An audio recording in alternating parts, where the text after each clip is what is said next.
তোর মা কি করেছে জানিস? আমার জন্মের আগে আমার বাবাকে এমন ছেঁকা দিয়েছে, আমার বাবা এখনো ভুলতে পারেনি।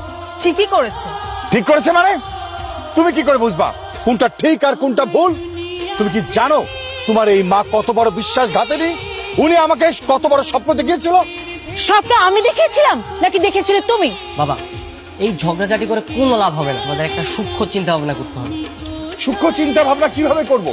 ওই মহিলাকে দেখলেই তো আমার মেজাজটা গরম হয়ে যায়। স্বভাব চরিত্র এখনো চেঞ্জ হলো না। স্বভাব চেঞ্জ হবে কি করে? এত দামি জমি কেউ কি হাতছাড়া করতে চায়?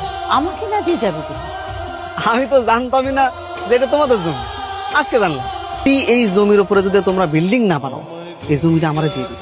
জায়গার এক পাশে চায়ের দোকান আর এক পাশে সবজি চাষ করবো। আপনি কি পাগল হয়েছেন? 3 কোটি টাকার জমিতে আপনি 3 টাকার চায়ের দোকান দিবেন? এই শাকচুনি, তোর এত বড় সাহস যে আমার সাইনবোর্ড খুলে ফেলছিস? এটা কি তোর বাবার জমি? এটা আমার মায়ের জমি। তা আমারও বাবার জমি। এখানে যেন তোকে আর না দেখে আমি। ভাইস্তে কি হয়েছে বলো? আমার বাবা যখন প্রেম করতো তখন এই জমি আমার বাবার নামে রেজিস্ট্রেশন করছে। তোর বাবা যখন আমার মায়ের সাথে প্রেম করেছিল তখন দুজনের নামে এই জায়গা রেজিস্ট্রি করা এই হয়েছে। জমিটা আমাদের পুরোটা কবজা করে নিতে হবে, তাহলে আমাদের লাভ। তখন ডেভেলপারদের কাছে দিয়ে দিব, তারা বিল্ডিং করে আমাদের 10টা ফ্ল্যাট দিবে। সেই 10টা ফ্ল্যাটের টাকা দিয়ে আমরা সারা জীবন বসে শুধু খাবো আর ঘুমাবো।